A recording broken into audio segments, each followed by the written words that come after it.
Good day, my name is Thomas Zeller from the University Heart Center Freiburg-Bad Krozingen.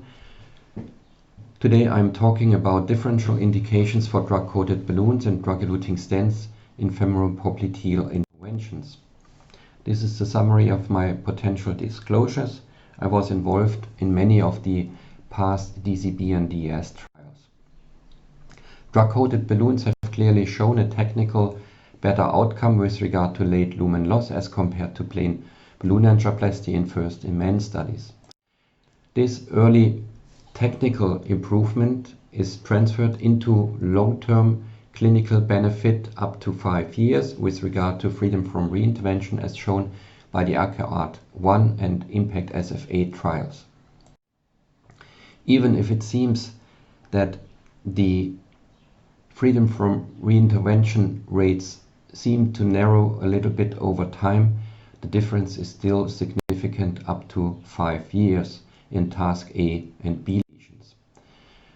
Very similar outcomes have been shown for the SilverPTX drug-eluting stent.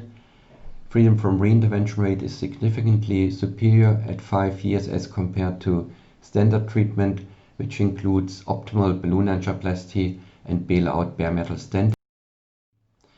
It seems that these already impressive outcomes can be even improved by using the recently introduced Eluvia stent, even if the primary patency difference at 2 years is not any more significant. If we look into real-world studies like the IN.PACT global study, including long lesions and in-stent restenosis, we see still an impressive freedom from reintervention rate of more than 70% at 4 years for the use of a DCB. There is a better outcome for claudicants as compared to CLI patients. This is probably due to an impaired outflow condition in CLI patients. It's obvious that with longer lesions, the percentage of bailout stenting is increasing. However, as shown in the IN.PACT global study, freedom from reintervention is very similar for lesions that needed bailout stenting as compared to lesions that performed well with plain DCB angioplasty, and this is still true up to 4 years.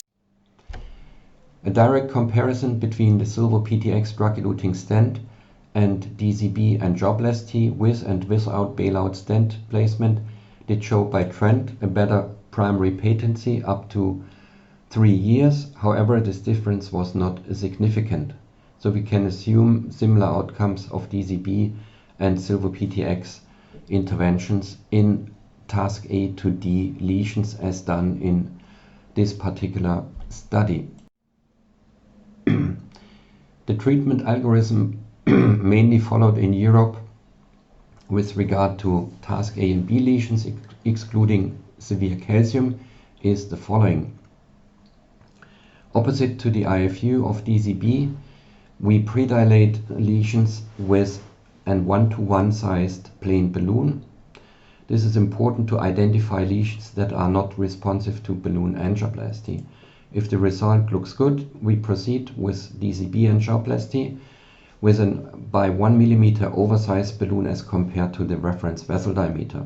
Stents are only implanted in bailout situations.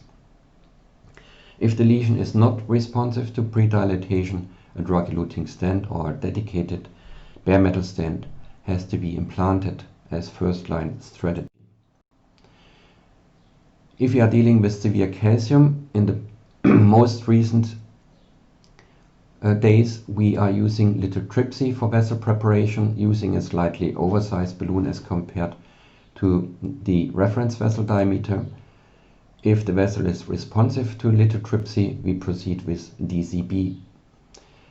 If not, a DES can be chosen if the lithotripsy balloon did open without a waist. If a waist was remaining, a superior stent is implanted. In task C and D lesions, again, we are using a plain balloon with a 3 minutes inflation, slightly oversized as compared to the vessel diameter.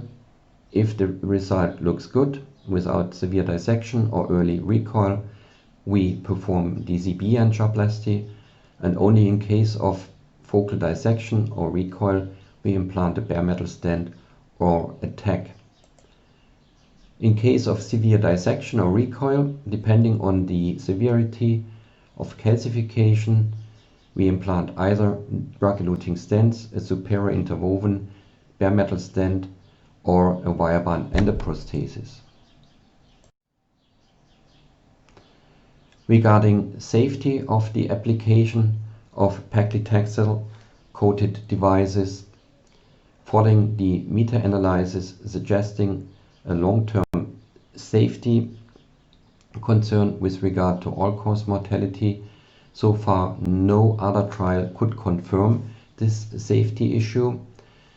During the advisory committee meeting of the FDA in June 2019, an all-comers study based on medical device application of Medicare beneficiaries, including more than 150,000 patients, including patients treated with DCB and drug-eluting stent. The all-cause mortality rate comparing DCB with plain balloon angioplasty and drug-eluting stent with bare metal stent was not different up to 2 years between drug-coated devices and bare metal devices. So in summary, drug-coated balloon angioplasty is first-line strategy in lesions responsive to balloon angioplasty or vessel preparation devices. Drug-eluting stents, besides third-generation bare metal stents and wire-band endoprosthesis, play an important role in complex lesions. The safety concern of paclitaxel-coated devices raised by a meta-analysis in 2018 could not be confirmed yet.